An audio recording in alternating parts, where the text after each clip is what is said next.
16 деца и 4 семејства добиле опомени поради злоупотреба и питачење. Центарот за социјални работи од март годинава ги засили контролите на терен со цел згрижување на децата кои се принудени на овие действија од страна на своите родители. За нив пак следуваат кривични пријави и одземање на старателството. Ја користам оваа прилика на сите граѓани и на децата кои питачат и на нивните родители да им кажам дека ние не излегуваме на терен за да казнуваме, не излегуваме на терен да затвараме. Излегуваме на терен да им помогнеме на децата кои питачат, да им помогнеме на нивните родители кои не можат да се снајдат во ова време на транзиција. Имаме за овој период додека работиме 16 деца на улица Земено, меѓутоа сите тие поеднаш се фатени, значи прв пат, и затоа према нив немаме некои посебни мерки, освен користени мерки на заштита. Тоа значи советодавна работа на родителите, опомена, 4 опомени имаме изречено до сега на родителите, значи сега се еднаш фатени, прв пат, доколку се повтори има санкции за родителите, односно одземање на родителското право и покренување кривична постапка. Во Македонија има случај кај што е осудена мајка која го терала детето на питачење на 5 години затвор. За среќа во Тетово се уште немаме таков случај, затоа што сите активности што ги правиме ни се погодува нови дечиња што прв пат се и сега повтор пат не се затечени на улица. 16 деца имаме земено, 5 деца се земени во изминативе 3 месеци, имаме дадени 3 опомени, односно 4 опомени на 4 семејства.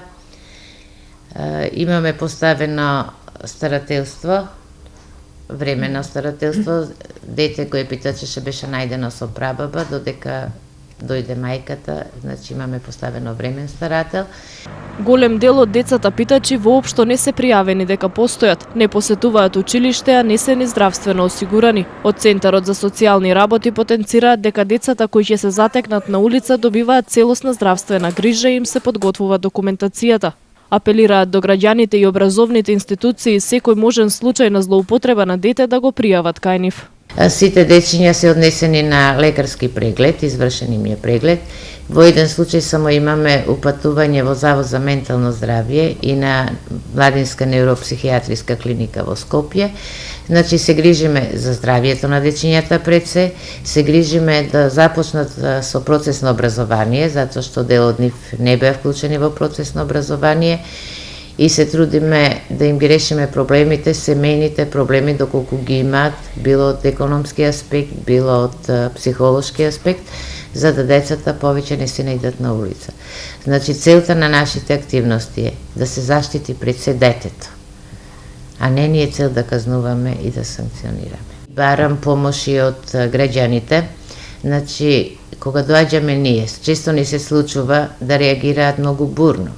И самите питачи, нивните мајки, деца питачи, нивните мајки. Ги молиме граѓаните, значи, доколку видат дете кој е злоупотребувано и терано да питачи, да дојде и да не информира.